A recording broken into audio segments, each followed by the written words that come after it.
All right. So the title of this talk is Proper Seasoning Improves Taste. My girlfriend's daughter is an aspiring chef, so we watch a lot of cooking shows. We're also big foodies. If a new restaurant opens up in the area, we're going to go find out what the food's like. And I love exploring new taste sensations. But one of the basic fundamentals in food preparation is you need to have proper seasoning. So if you were to watch one of those shows on the Cooking Channel or the Food Network or TLC or whatever, you'll almost always see somebody like Robert Irvine or Gordon Ramsay salt the food, put the salt in the food. You need proper seasoning for the food, right? Well, as a systems administrator, we need proper seasoning of our systems and our networks. We need to have that planning. How do we make this more palatable, more edible, more easily consumable for ourselves? We get inundated with tons of information that we have to deal with on a daily basis and tons of situations. How do we make it a little more concise and the information we need more readily available? How do we make it taste better to ourselves at the end of the day? So who am I? I'm Jim Siegel. I'm at Wolflight on Twitter. I'm a Marine. We're never former Marines. I'm a father. Happy Father's Day. I wanted to give a shout out to my kids do happen to watch the videos. I know it's Father's Day. I'm not there. I'm proud of every one of my sons, everything you guys do. I'm a concerned citizen, of course, and that's not just because I'm an American. I'm a concerned citizen in the security community. I think we need to do as much as we can to educate as many people as we can in as many ways as we can. So I like to call myself an InfoSec evangelist. I've done that in a couple of talks. Obviously, I'm a systems administrator by day. I'm an InfoSec professional. I've done OSIP for penetration tests for Georgia. I do whatever I can in my local community. I've mentioned in a couple of people's talks, right? I try and help my neighbors and local area businesses do whatever they can to improve their security posture because they don't have an IT department. So they don't have those resources.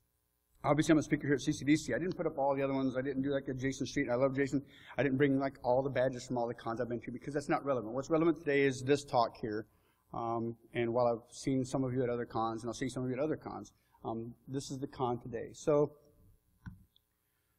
what are the major issues that systems administrators deal with on a regular basis? I boiled them down to these 5 key fundamentals. Secure logins, configuration management, change management, handling multiple systems, and remediation of an unauthorized or accidental system change. So there's all kinds of solutions out there for administrators, right? So, and I use most of them. You've got a SIM. It's monitoring the activities in your network and on your systems. You've got log management tools. You got all kinds of stuff. You know, I use Splunk. Splunk's great. It lets me take a whole bunch of logs and can bring them down into one simple dashboard so I can do, relevant search and stuff. So there's all kinds of tools out there that help make the job easier. You know, secure logins. I've got hundreds of machines. When I start talking about clients, we've got close to thousands of machines. You know, I have to worry about the secure logins or attempted unauthorized logins on all of those machines. So I have to secure passwords across a huge environment. And that's just one example. Configuration management, like I said, I've got lots of servers. So if you've got one machine, it's not a big deal. 2 machines, okay. 3 machines, not big. You start to get over maybe 5. And if you're having to deal with this machine, then go and replicate that exact same behavior on the other machine, then do it again. It becomes sort of a headache. So there's all kinds of tools out there for solving some of these issues, right? And we're going to discuss a couple of them. Change management is really bad in a lot of industries. Handling, like I said, a lot of systems can be a headache. And then in the event that something goes wrong, how do we fix it? Can we make that a little bit simpler? So we're going to talk about some of that. So passwords. Man, everybody, how many talks have we been to at cons where somebody's talking about password policies? Make them better. Use passphrases. You know, it's a failed system. Well, we need passwords in our environment. That's a given understanding that in an IT environment, you're going to have passwords. But what are the problems with passwords? Well, primarily there's 3 real issues that I see as a systems administrator and that I've seen going across the industry. I gave my OSINT talk for Georgia's workshop. People have really bad password policies and people use really bad passwords, right? So as a systems administrator, it gets even worse because I don't just have to worry about my passwords, I have to worry about everybody's passwords, right? I have to do password audits, that kind of stuff. So what happens as a systems administrator, really, when you get into an environment, I don't know how many you have in your environment. Like you have 4 systems administrators that are responsible for your environment, 10, 15, 20, depending on the scale, right? So what happens is one of 3 things, typically. You use one master password that all the systems administrators know that works to every single machine. This is bad. Any one of those machines get compromised, that one master password now unlocks the keys to the kingdom in every single machine in the network. I mean, this is the whole concept on a penetration test. I know I have control of all of your network. Why? The other solution, have an individual master password, an individual root password for each individual situation. This is a terrible headache, because what the administrators are going to have to do, they're going to write all those passwords down. They're going to have a book somewhere. You know, it has, oh, what's the password on that system? Well, let me go look it up. You've got to fix the problem now. I don't have time for you to go research an Excel document that may get compromised, or this book that may have been lost or stolen in a physical engagement or whatever. That's a very serious issue of trying to have an individual password, all right? So there's other solutions. So, okay, so we don't want to have one. We don't want to have all. So let's try and segregate our network down, and maybe we've got this password, master password, root password, for example, or administrator password in a Windows domain for our database servers, and have this one for our web servers, and have this one for our workstations, or whatever. So you've got some segregation in theory, and somebody getting that root password to those machines, in theory, doesn't give them access to the other machines. Well, but there's probably another shared account that uses the same password. Once again, it's really bad. You've got to go back and do password audits. Why are we using that same password here? So while you may think you've segregated your network and said, okay, I've got this password here, but it's not on that machine. But the odds are that somebody can go in, a penetration tester or a malicious actor can go in and find another shared account that will get them access to one of those other machines. So again, passwords are necessary, but they're a problem. So like I said, so we've got weird password policies. The obvious ones, the QWERTY, the 1, 2, 3, 4, 5, 6, 7, 8, they always come up. Every time somebody does a password audit and does it and dumps it on Pastebin, for example, these passwords pop up. Georgia's next door, but I wanted her to see this one. I put in here Georgia Rocks for the final one. So again, this is a serious issue in a lot of organizations. How do we deal with it? You know, is there a possible way that we can at least mitigate some of that, where all of our administrators have to know the root password to all of our systems? Or can we find another solution? Configuration management. I work in an environment that has I should have given a shout out to my employer. I'm a systems administrator for a company called MIE, Medical Informatics Engineering, up in Fort Wayne. Fantastic company. So we have a web-based product, and we deal with healthcare. So we support lots of hospitals, lots of doctors' offices across the country. We have corporate clients for our enterprise health, big ones that are mentioned on our website, like Eli Lilly and Dow and Disney, where we handle huge amounts of healthcare data for a lot of clients, and we're in a lot of environments. So we have servers on site, we have servers at client sites.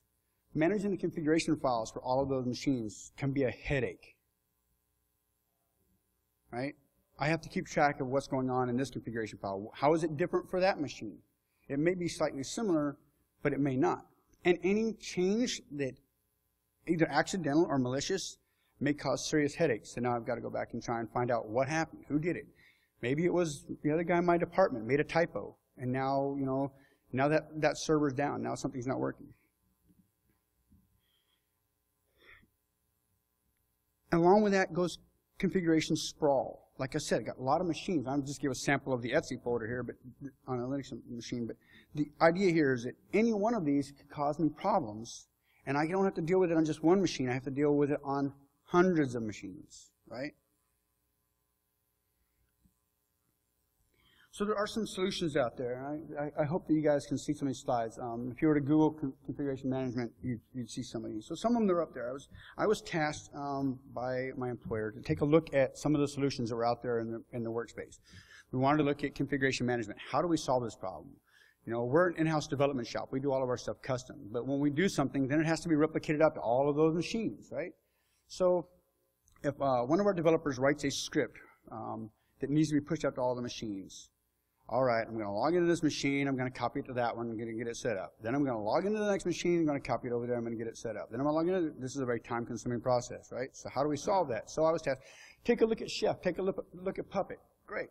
You know, I do some Ruby, I'll take a look at Chef and Puppet. These can't be too hard. Well, they ended up being kind of a pain in the neck to figure out, right? So When I was tasked with that project, another friend of mine that used to be on the CCDC team with me had taken a job at a company, and the Linux Journal magazine had came out with a solution. And it's like, oh, he goes, take a look at this one. So we're going to come back and visit that solution in a moment. It's on this list. If you look at this list and do some inferring from my title, you might get a key. But we'll come back to that in a minute. But anyway, so there are some solutions out there for dealing with just configuration management. But the configuration management doesn't solve that issue of password complexity and the password stuff. And we're going to come back and show that there's a solution that actually helps me solve that too. Change management, that fourth thing I mentioned. If an administrator makes an authorized change to a system and doesn't document it very well, how do I come back and find out what he did? How do I go back and reverse engineer and say, well, why did he make that change on this system, but we didn't make that change over here in this system? What do we do? You know, did we document this anywhere? Was the change even authorized?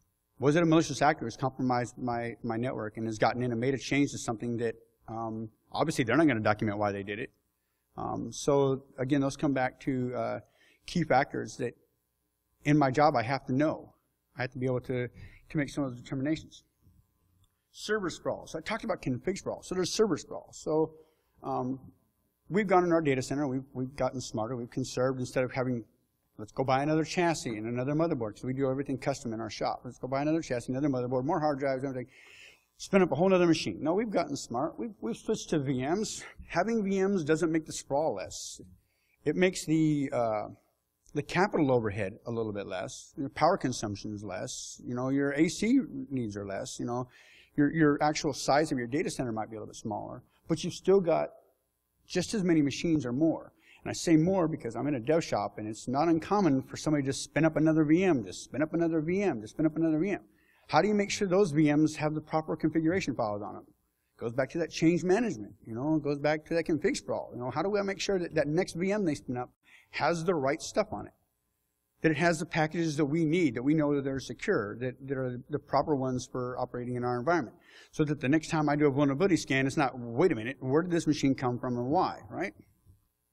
It's a very serious problem. Which leads us to remediation. So something does happen, either accidental or malicious. Now I have to go back and do some forensics investigation. I got to go dig back through those logs and find out what happened, who did it, how do I fix it, right? There's been a whole bunch of talks by a lot of people on this actual problem, incident response. It's a very big and very important part of our industry. There's going to be an incident. Something as simple as somebody doing something on accident to somebody doing something on purpose. And even the accidents are still incidents, right? So in a lot of cases, somebody forgets to bring that pooper scooper to deal with the problem. Or like I said, or maybe you were pwned. Maybe something happened, which makes it even more important that you really find out what was going on. And in the course of a web-based company like ours, how do we make sure we're back up and running? How do we make sure we don't have a break in service? How do we make sure that those hospitals that need access to their data have access to their data right now? That they're not calling us saying, wait a minute, you know, we've got a patient in surgery and we have no access to their medical records. You know, for a company like mine, this is a very important and very valid point. So we have multiple layers of redundancy, but we need to make sure that in the event that X happens, we know how to fix it, or we have a way to fix it. All your data is lost. Have a nice day. So I've thrown up some kind of joking slides there and all that. So I want to get serious. I want to dig down into, okay, so how can I manage some of this stuff? Well, there's ways to do it, of course. There's, you know, you can do serious log management. You can write custom scripts. You can say, okay, well, I've got to push out X number of files, so at 2 a.m. We'll run an rsync on the network and make sure that everything, that we replicate this file to that file system and replicate this file to this system. There are solutions for doing these things. What if there was a tool that made all of this a little bit easier, right? And one that let me do some of my security thinking as well. Seasoning. So going back to seasoning, properly seasoning your food, properly seasoning your network, making it a little more palatable. Well, there's a product out there called Salt Stack that happens to be designed with just this thought in mind. How does a systems administrator go from managing 5 machines to 10,000 without having to do more work? being able to do the exact same thing they do for one machine and doing it on 1,000 machines all at the same time if that's what they need to do. What if they just need to do it to, maybe they've got a package that only works on 32-bit machines and they need to make sure it only gets installed on the 32-bit machines and the 64-bit version gets installed on the 64-bit machines. How do I manage that? How do I control it? How do I do it easily? How do I take some of that headache out of my day job? So SALT uses the premise of having a SALT master server and a group of minions. I made a point down here that the master must run on Linux. There's a SALT master version for pretty much every Linux distro out there. The agents themselves can run on anything, Windows Server. So while you can't have a SALT master server on Windows yet,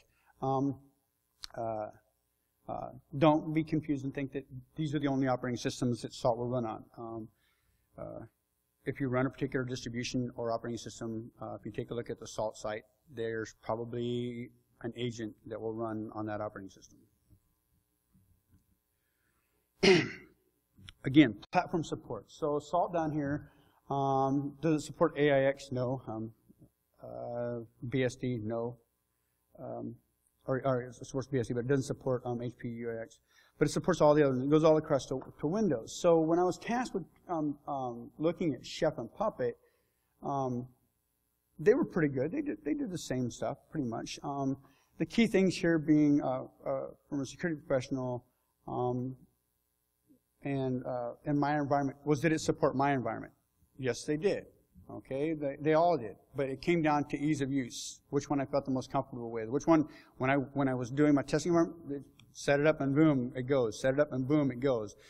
Again, I need to make my job streamlined and important. As a systems administrator, when you do a task on on a machine, typically, like if I go and do something, any given thing, like the reason why the tools came out for monitoring logs and stuff, is if you do something once, fine. You do something twice, fine. If you've done something 3 times, you should have wrote a script because the odds are you're going to do it again.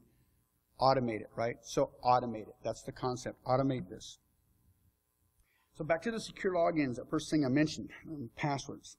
Crap. Well, here's what SALT does that Chef and Puppet don't. SALT allows for remote execution.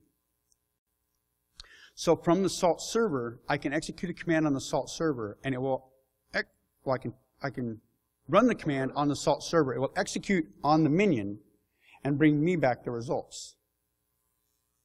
So it doesn't print, like if I was outputting a text file or a config file or whatever, it doesn't print out that config file on that machine. It doesn't print out the config file to a document on that machine if I was to output it to a document. It brings it back to me on that one SALT server. This solves a lot of problems. All right? With the passwords thing, I don't have to give every administrator in my environment the root password to all of my machines. I don't have to give my tech support guys, if I don't want to, the root password to a machine. I can give them access to the SALT server and use something like sudo so that I can track what commands they run and when, and have them execute a SALT command to do whatever they need to do to that machine, that target machine, log it through the sudoers file, so I've got some security and some attribution of who did it, right? And they never have to log into that other machine. SALT does that for me. All right? So right off the bat, I've already solved one of my security administration headaches, right? I don't have to worry about that password sprawl. I can literally have, if I wanted to, if I had 1,000 machines, I could have 1,000 unique passwords. Every server administrator doesn't have to have that book written down somewhere. If I have to, I can have one administrator or two in a good, proper environment, so you've got some redundancy, with that list maybe locked in a firebox someplace or a safe. So that in the event that we actually need to physically access one of those machines, fine, we've got access to that password. But on a day-to-day basis, we've solved part of that password sprawl problem.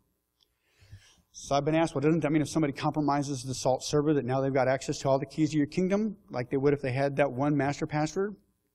Okay. Make sure this is the machine that's the most buried deep inside your network. Don't put it on the perimeter. You shouldn't have your domain controller on your perimeter. We've seen from like Wolfgang's talk, about threat modeling. These organizations have a domain controller that's right there available. Why? That's stupid. So again, you wouldn't want your SALT server to be on the perimeter or easily accessible. This, like I said, Chef and Puppet. they're designed for configuration management and change management, stuff like that. They didn't allow remote execution, which when I was doing my review, I was like, wait a minute, this is a very handy feature. It's a very important thing, and it solves some of my other headaches. You know, I don't have to SSH into this machine and go and try and find out what happened on this one. Or I don't have to SSH into that one. You know, now I'm using PuTTY or mRemote or some other solution, and I'm going, okay, I jumped on this machine. I can do it from one machine, right? If I need to query 10 machines at the same time, I can. If I need to query all of my machines and now put that to a text file or an Excel an Excel document, so I can go back later and peruse that data and maybe do some data mining on it, I can. I can do it all in one location. I don't have to go to each individual machine and output the data and then try and combine them all together and do it. I can do it, again, from one location. Ansible has some of this functionality. It has some other problems. That being said, here's this from InfoWorld magazine. They did a review. So I was recently asked by my boss we were questioned about why didn't we use Ansible? You know, was there Ansible? So we had another guy do another independent review. Because I was biased towards Salt, understandably, and I hadn't taken a look at Ansible. He went and looked at Ansible.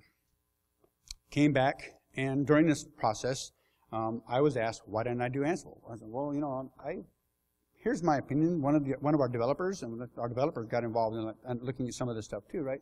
One of our developers sent me this InfoWorld magazine, and so when the CEO asked me, you know, well, what about Ansible, Jim? I'm like, I didn't look at it. You know, Andrew's looking at that. But I read this InfoWorld review right here, and when they reviewed each individual product individually, and then they compared them, you know, a really decent review. I'm like, I agree with what they said about Chef. That's my impression, pretty much. I agree with what they said about Puppet. That's my impression. Yeah, what they had to say about Salt, that's my impression. I agree. I'm going to assume that what they say about Ansible, I would pretty much agree with too.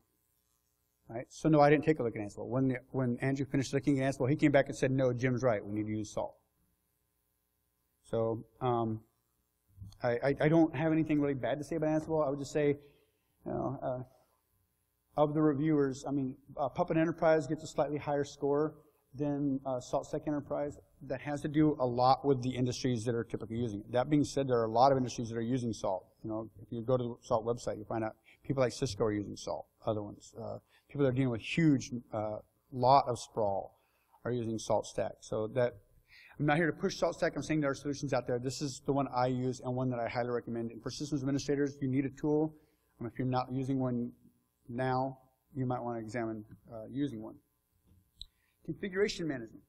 So with that configuration install, what I can do with Salt or Chef or Puppet, what I can do with Salt is I can centrally store my configs on one location, right? We already do this for backups, right? We have a backup copy of a configuration file. Hopefully, we've got a working backup with the configuration file. So if something happens, we can restore it from the backup and get the device up and running. That was the premise of how historically it's been done and how we were doing it. So how would we fix that? Well, if you have Salt, you can essentially store your configuration files and then push them out to the other machines. Now, there's two philosophies in the industry about push and pull. Chef uses one, Ruby uses, or Puppet uses the other to push and pull. Push and pull means, on the one hand, the server says, this is what you're supposed to do, or this is what you're supposed to be here. The pull version, the machine goes, what am I supposed to do? Now, obviously, the better solution is push, because if in the pull instance, if something goes wrong with that machine out there, and it goes, hey, what am I supposed to do, and it can't reach the server, you haven't accomplished anything, right? So the push environment, push at least allows, here, this is what you're supposed to be, and this is what you're supposed to be right now, right? Martin Lawrence has a comment on one of the websites that's been talking about Salt that says this is really as simple as 1, 2, 3, configuration management. One, you have a top.sls file in Salt, and I'm not going to be able to do my live demo. I did a lot of slides. I did my live demo more than once in practice, so I've taken some slides. So we're going to discuss some of this. But you'd have a top SLS file that specifies what the environment might be. And this one, he's specifying that it's a dev environment. And he's specifying, in this case, Salt's really good at using regex expressions, so you can use things like the asterisk, the wildcard, it means anything. You can use 1 through 5, A through Z. You know, you can use what you would use as a systems administrator in a regular expression to narrow down or widen your scope in situations as you need. So in this case, he's saying it's a dev environment, minion anything.example.com, is a MongoDB server. He goes down to state what is the dev MongoDB server. So he has in a dev file directory a mongo.sls that defines MongoDB is a package that's going to be installed. So on any machine that fits minion.example.com as a fully qualified domain name with a salt minion, it's going to get MongoDB installed on it. Any of them that match that, it's going to say install MongoDB on every single one of these machines. And then to make sure that it happens, he runs a command called salt whatever state.high-state. The -v is the TAC v is just a way to say, give me as much of the return results as you can. What's the status of the ongoing process? I'm going to go over some more of this in detail, but in this case, state.high-state says start at the top and give me all of the states that have to do with that machine. Change management. So like I said, so now we've got one location where we're doing our config file management for all of our servers. So you can have a /dev environment, you can have a /production environment, you can have a /test environment, you can call them whatever you want, and you can define what goes on in each of those environments. And you can do it in one location, so you can document it in one location. You can document it within those SLS files. You can have a comment that says, this is why I did this, this is the day that I did it. I mean, we have a process of work where if somebody makes a change to something like a DNS record, we have to go in and comment why we did it, and then commit that. Similar, the same thing we do in our Git repository and stuff. Why did we do it and when? So there's some attribution. So you can do that same thing here. Say why was that change made and who did it? So in the example I gave back to his file, I go, this is the chosen DB server. It was installed on this date. I did it. The package is supposed to be installed. If we want to make any changes, they have to go through the DBAs first. So, and that's just a note there so that the next person, before they go do anything, says, okay, and if they want to know who set this up, I've noted that I did it and when I did it. So it gives the people that are making changes in your environment a simple, easy place to do that, to document that, and so that when somebody wants to go and find out, well, who did it, they go and look in one location, not, again, like somebody makes a change on this system and maybe they document it here, then oh, I got to go make that change over there, and they go make the same change, but that documentation that they did the first time is never replicated across those other times. Happens a lot. The multiple systems. I don't need to log into those other systems. Like I said, I only have to log into the Salt server. But let's say I have 100 machines. How do I narrow down? I just need to do something to machine X. Salt has some great functionality in it where I can do that through the use of grains and globs. So to explain these grains here and the globs. So the grain is specified with a -G. So when you're doing a grain, Salt has some native grains that they know. Like in this example, 64-bit architecture. So you just want to deal with just the machines in your environment that are 64-bit machines. The Salt minion knows what it is, what machine it's on. And so it can tell the server, the Salt server goes, hey, I need all the 64-bit machines to return me this information. And if it's a 30-qubit machine, it goes, well, I'm not a 64-bit machine, so I'm not going to answer that query, right? In this case, it's saying all of my 64-bit machines, I want to know how many CPUs are on you. So is it a dual-core machine? Is it a quad-core machine? 8 cores? How many cores does this machine have? This can be, in some instances, when you're trying to find out which machines for load balancing or whatever, in a huge server sprawl environment, this could come in handy. The next one is a glob. I'm saying web 1 through 5. Test.ping is a Salt function. It's not like your normal ping where you, ping that machine. Is there a network connectivity? The test.ping is the Salt ping command where it actually queries the agent and says, is my agent there and is it answering? That's the test.ping. In this case, I'm saying I want web 1, web 2, web 3, web 4, web 5 to all respond whether or not they're up and responding to me. I don't care about web 0, I don't care about web 6, I don't care about web 90, whatever. I don't care about anything that's not web. So if there's a dev or whatever, those aren't, I'm not querying those. I'm only querying the web 1 through 5. So you can do globs, so you can do regex expressions and combine a lot of them together. And of course you can always use the wildcard character. So let's say I've got a bunch of CentOS servers, right? I need to find out what packages are installed on them for a lot of reasons. Maybe I'm trying to do a package audit to make sure I don't have a vulnerable package installed on a system. Maybe I need to do it for another thing. Is there a system that's missing a package? Okay, for some invariable reason. If I was to go to every single machine and do that, it can be very time consuming. Like I said, so I would do it from the SALT server, and I would collect all that data in one location and perhaps output it to a file so I can then manipulate that data at need. Maybe I need to create a report out of it. Maybe I just need to query it, run a grep search against it to find out, is this package installed in our network? So in this case, I'm using a grain, and I'm telling that I just want the CentOS systems. So it won't query a Debian system. It won't query Ubuntu. It won't query Windows. It's only going to query my CentOS ones. It's going to run the command rpm-qa on those systems. So I'm not logged into those systems. SALT is connected to them for me, and I'm going to actually execute a Linux command on that device from my SALT server. You can run, for the Windows ones, you can run PowerShell commands, etc. And I'm going to bring that data back, and it's only going to be on my machine, the SALT server that I'm located on, and I'm going to output it to a file so I can do something with it later. Again, this is very, very handy. The ability to do remote execution and get the data back right where you are when you're dealing with server sprawl and config sprawl is not only job easing, but it can be highly important when you're trying to track down issues and finding solutions. Which brings me to remediation. So in the event that somebody has corrupted something, I have master copies of all of the stuff on my SALT server that I need to push out. I only have to push them right back.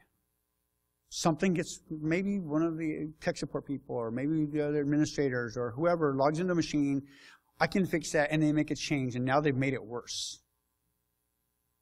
Or they may have fixed one problem and maybe caused another. I can make sure that I enforce what the machine was supposed to be and what it's supposed to be doing from the SALT server. I can say, no, push it right back out. Obviously, there are caveats to this, and I'm going to touch on. So you can do this through the use of a cron job. Like every hour, make sure my systems are exactly what they're supposed to be. Every 5 minutes, make sure they're what they're supposed to be. But this isn't just config files. I'm going to talk about the fact that you can actually control exactly what files are on the system. It's not just the configs. I can control what my index.html file is supposed to be for my websites. I can control what my Etsy password file is supposed to look like on this machine and what it's supposed to look like on that machine. So if somebody comes in and tries to corrupt it and create a new user or do whatever, I can say, well, sorry, no, that doesn't exist anymore. Boom, it's gone, right? I don't have to go and try and figure out, well, what change did they make? I can enforce the authorized file. So I can tie this into my my HIDs. Now, I've given a talk a couple times on a product called OSEC, which is the host-based IDS. So I go, and when I say IDS, what does everybody say? And most people said snort. I've had other people come back and talk about some of the various enterprise levels. But a host-based IDS monitors the system. So is anybody familiar with like Tripwire? Okay, that monitors the file system. So I can tie in this into something like that that says, okay, a file on this system was changed. Let's change it back. Caveat there, it may have been an authorized change. It may have even been the SALT server that made the change. If your IDS solution is watching for that change like that, it may try and, well, do the change again. If something changed. So I don't recommend automating that solution. You may need to do some forensics analysis. Why did this happen? What did happen? In the case of VMs, make a snapshot of the image. Something's wrong with that server. Something's wrong with that workstation. Make a snapshot. Segregate it. We'll come back and look at it when we can. But now, in order to satisfy our client need or our business need, let's get that machine back up and running the way it's supposed to be, and we'll do our forensics investigation afterwards. So I don't recommend doing this on a heavily automated process. There needs to be some review, some buy-in. You need to make sure that you're aware of what's going on. You don't necessarily want SALT to just automatically be doing stuff. Why? You may need to investigate, well, why is SALT having to push back this same file every single day? What's going on? What has happened in my environment that SALT's doing? So you need to have some kind of management of it. SALT uses, like I said, the SALT server and the SALT agent. Ansible doesn't. This is one of the reasons why the remote execution part of SALT works natively better. SALT also works a lot faster than Ansible does. So while they can do most of the same things, Salt has some speed benefits that go along with it. Part of that's due to the fact that they use 0MQ and MSPAC to do their communication.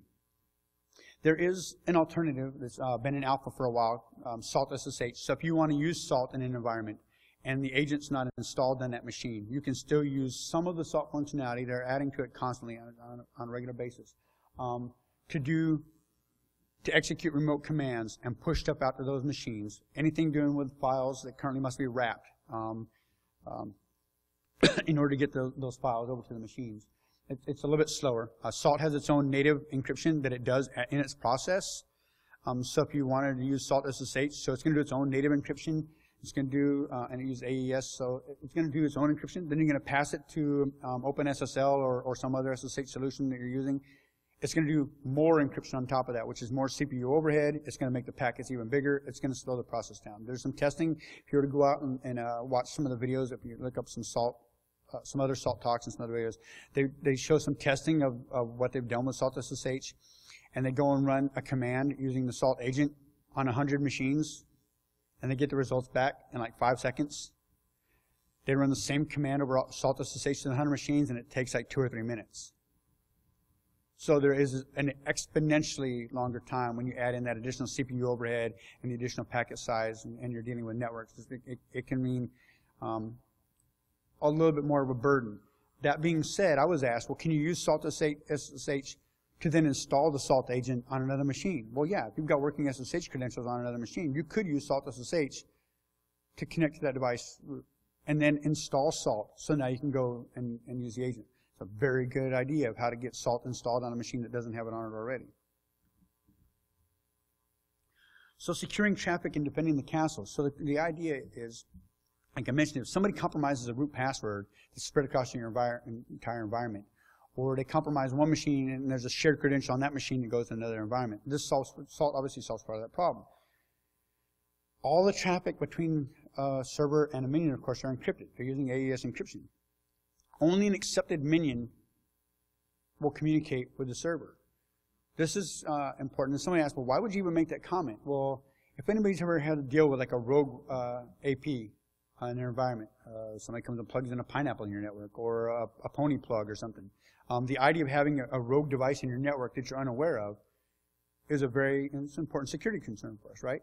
Well, the same thing, you don't want somebody to be able to say, well, I'm going to install the Salt agent on my machine, and I'm just going to tell that server that, hey, here I am, here's these domain names, minion whatever, that Martin Lawrence had, minion asterisk. Well, I'll just create my machine and give it that FQDN and call myself minion50 at example.com, and the next time they run their high state command, it'll push all that stuff to me.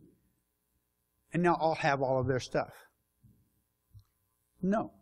Because the only way the Salt server will talk to one of the machines is if that agent has been approved.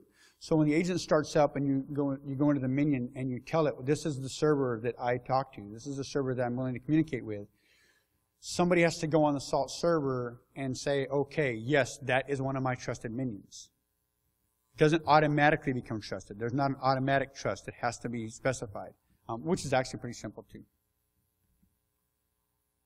This is where I want to do my live demo, and my VMs are acting up. I apologize for that. So I'm going to try and walk through what I would have done in my demo with some of my slides. So installing Salt is very, very simple. I've been asked, how long does this take to install? Depends on how fast you can type. Depends upon how fast you can copy and paste. Depends on SaltStack has on their documentation pages what they call their one-liners.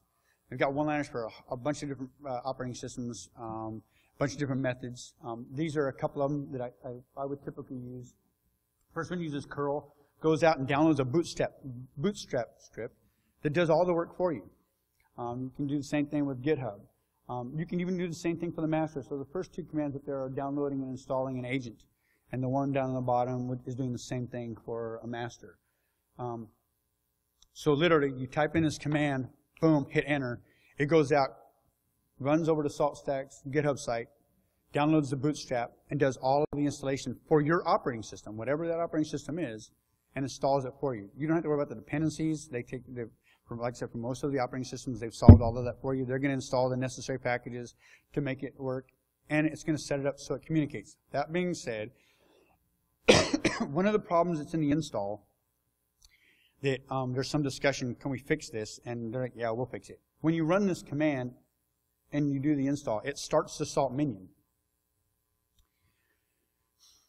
You haven't configured the salt minion yet. It doesn't know where its master is. So typically right after the install, you would go in and kill that process, kill the minion, then go edit the minion file that edits the salt minion, and give it the IP address or the fully qualified domain name of your salt master, then restart the minion. I would have shown a little bit. I would have shown the code, kill it, and then restart it. And then once you restart it so that it knows where its master is, you go over to the master and run the command salt key -L. So list all the machines that are trying to talk to me. And you would see one that says, this is an unauthorized device. And you would say, okay, well, yeah, that's my machine that I just tried to connect. So you do a salt key -A for accept, and then give it that IP address or that FQDN of that minion. And once you tell it, yes, I accept this machine, then they can establish communication. Once again, that goes back to the fact that you can't have a rogue machine, well, unless you had some systems administrator that was trying to be a malicious actor, an insider threat that was authorizing a machine. But you've mitigated some of that issue right at the top. Here I am in the master. I've gone in. This is a very simple config file. Anybody's ever dealt with a Linux config file for pretty much anything? Set up the same way any other ones are. Here I've told the master that I intend to listen on that IP and only that IP. So maybe I've got a device that has 4 Ethernet ports, or more than 4 Ethernet ports, or maybe I've got multiple NATs on my device, so that I've like one of my web servers is actually listing on 15 IPs instead of 1. On this one, I'm telling on this machine, I just want Salt to listen on this interface, right?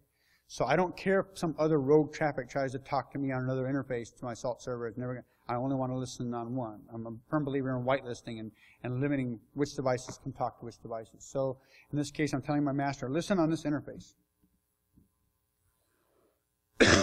I go down further. I'm going to touch on some of this.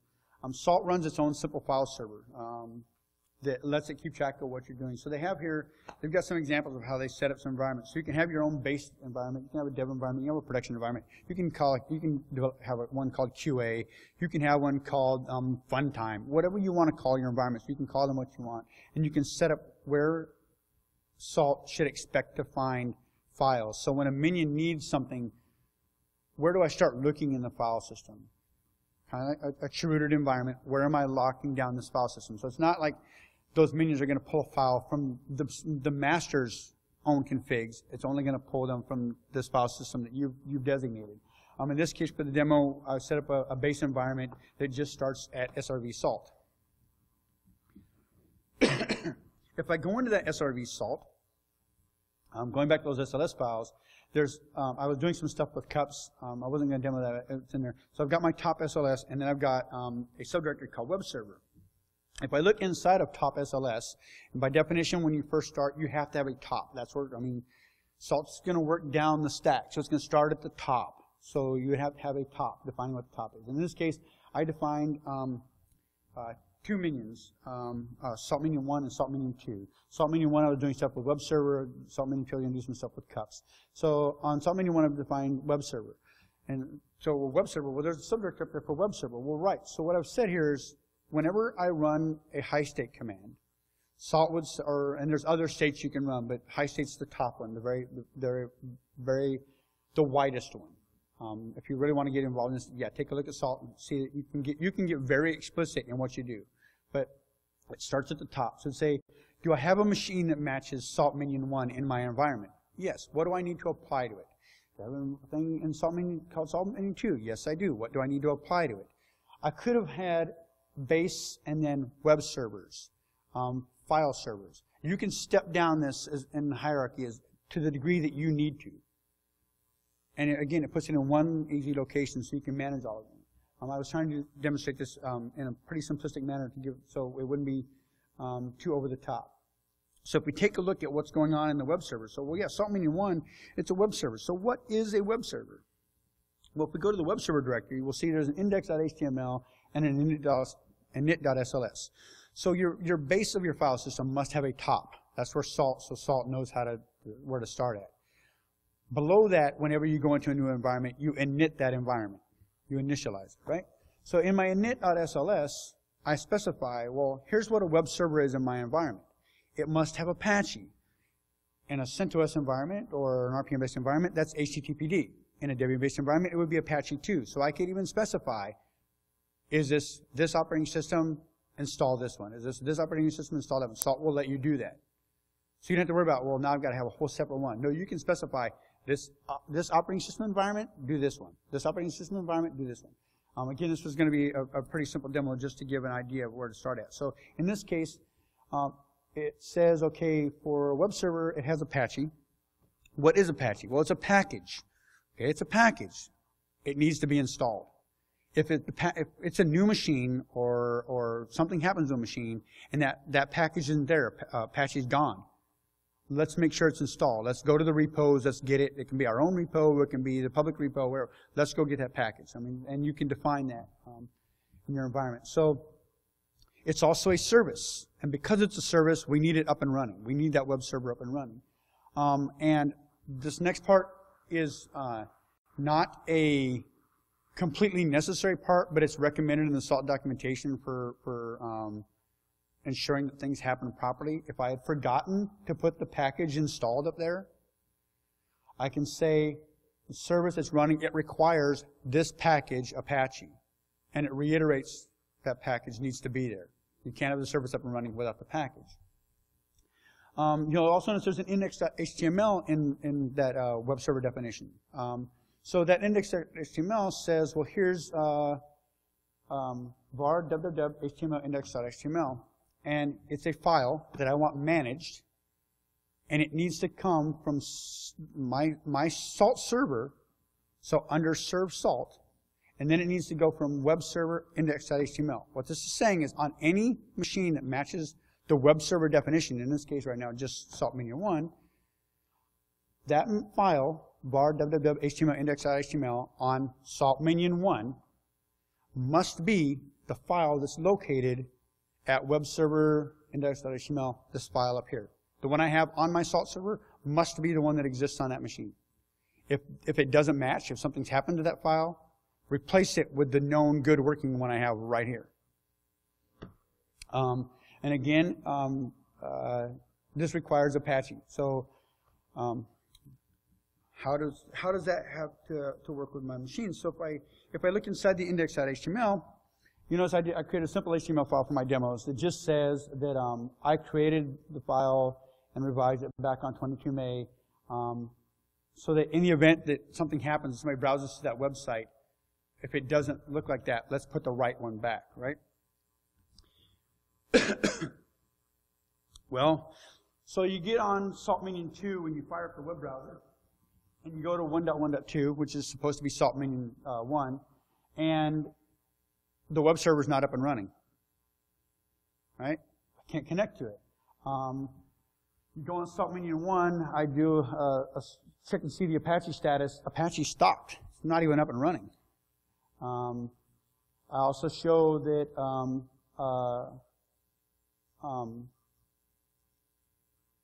I'm currently in var www HTML, and I checked the date. I did the dates and times because I wanted to show that I was doing this as a working thing, so it wasn't like I did something. Hey, I'll go back and edit this. And this is the way it was working 2 or 3 days ago. So I wanted to let you guys know that there are dates and times on these, so you can see the sequence of events where I showed these things. And you'll see down there I also tried to not just use the web browser, but I tried to curl index.html from Salt Minion 1, and I wasn't getting a response. So the web server is not there. So I jump over on the Salt master, and I'd say Salt Minion 1, or Salt Minion 1, whatever, high state, state.high state. And it says, okay, well, I go and look at Salt Minion 1. Apache's installed. Yeah, that matches true. Apache is there. It wasn't running. So we're going to make it run. So we started it. We started Apache. Now it's up and running. The file was not there. Or we managed this file. Yes, we managed that file, right? It wasn't there. Let's make it be there. So you'll notice it says the diff is it's a new file. The file did not exist. Let's put it there. And the mode for that file, for return purposes, what the statuses are, and who has permissions, for user groups, etc. And it tells me it succeeded at all three things with no errors. I then go and do another date command to show that I had just done this right after the previous example. So I go back to salt minion 1, and I do a date to show that it's a few minutes after the other one. I check the Apache status. Apache's up and running. I do a curl of my localhost with index.html. There's that HTML file exactly as it looked over on my salt master in that web server definition.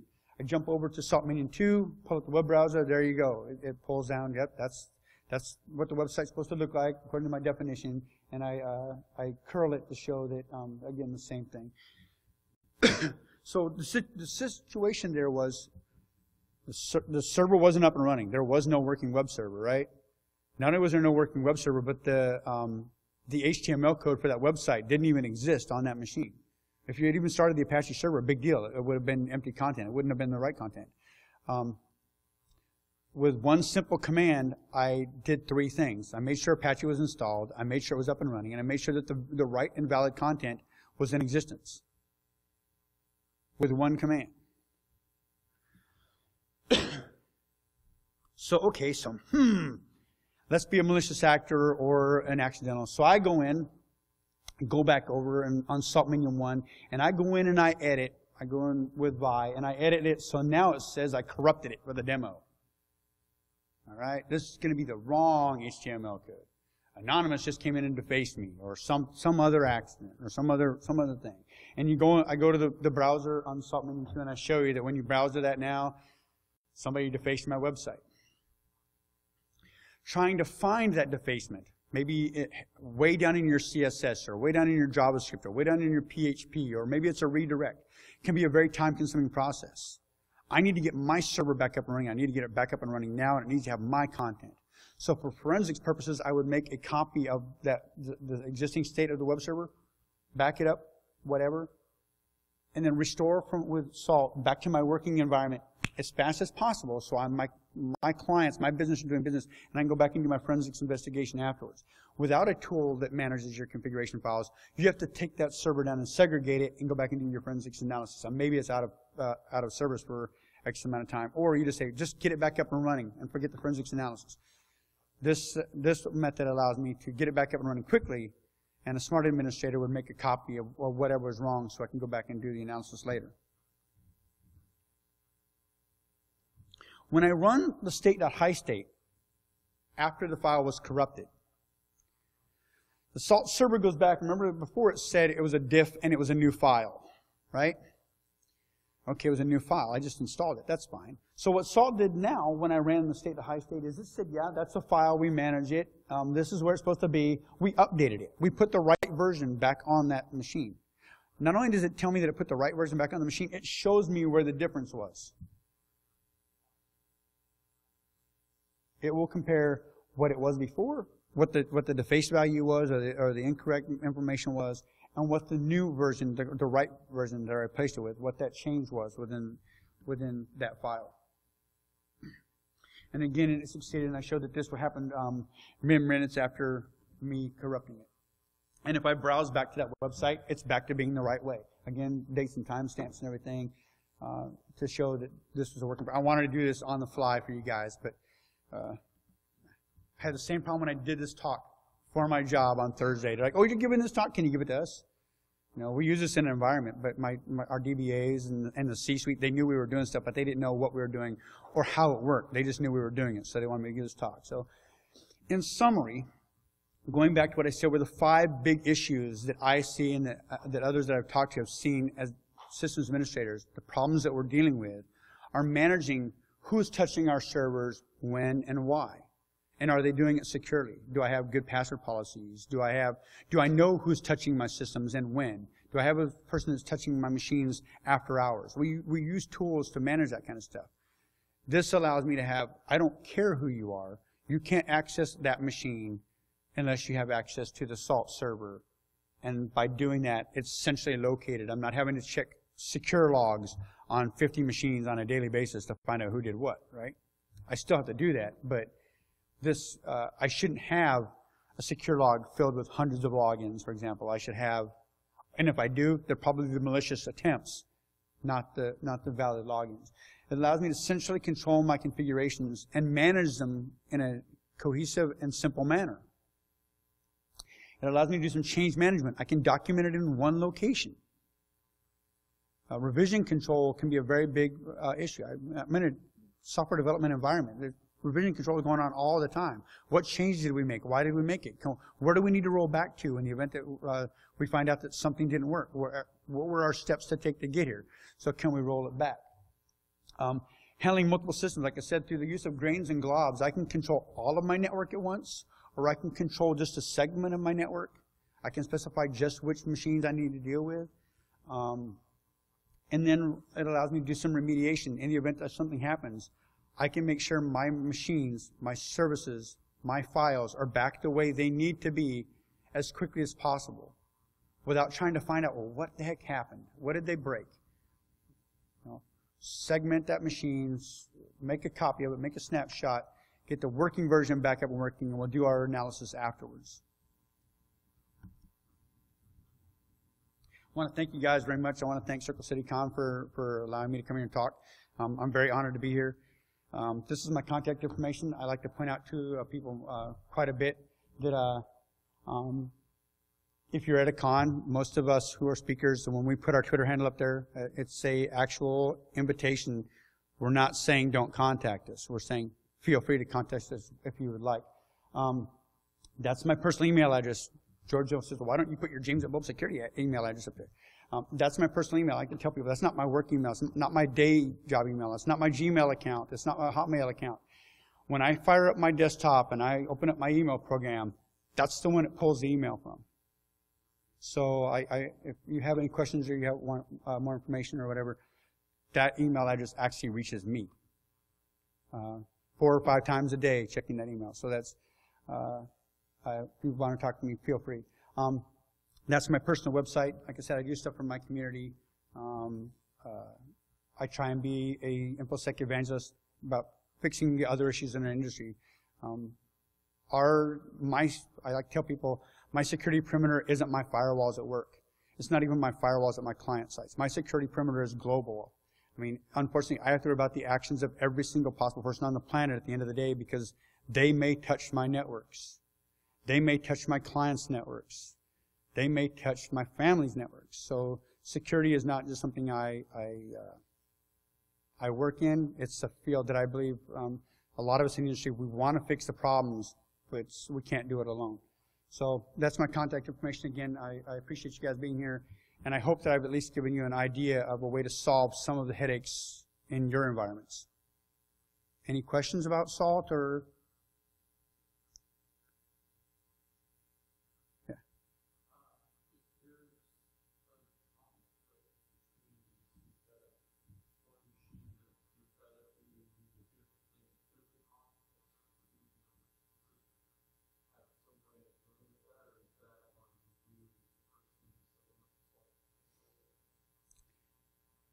I suppose you could have a conflict.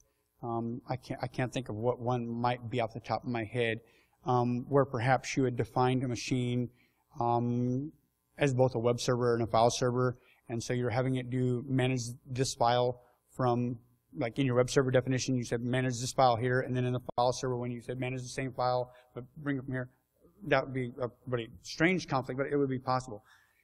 It would step down the state, so it would read the top one first, and it would execute that one. It would go down to the next one, and then, well, I don't know what we did up here, but this one says replace it with this one down here, so this is where I'm going to go. That goes down to trying to do some really good change management and really good documentation of what you're doing and why. Again, it allows you to do it in one place. You don't have somebody going, well, I installed it here. This is the file, and then somebody else comes over later and goes, nope, that's the wrong file. Let's put this file here. Or we're not running that service. We're running this one. We're not installing PHP 5.2. We're installing PHP 5.5, for example, on our machine. You know, whatever the case may be. Or why are we running that? Let's run this. It allows you to again, consistently manage those things from one location. So, yeah, if there was a conflict, it would always go with the latest one. So, or the last defined one. Anything else? Thank you very much, and happy Father's Day.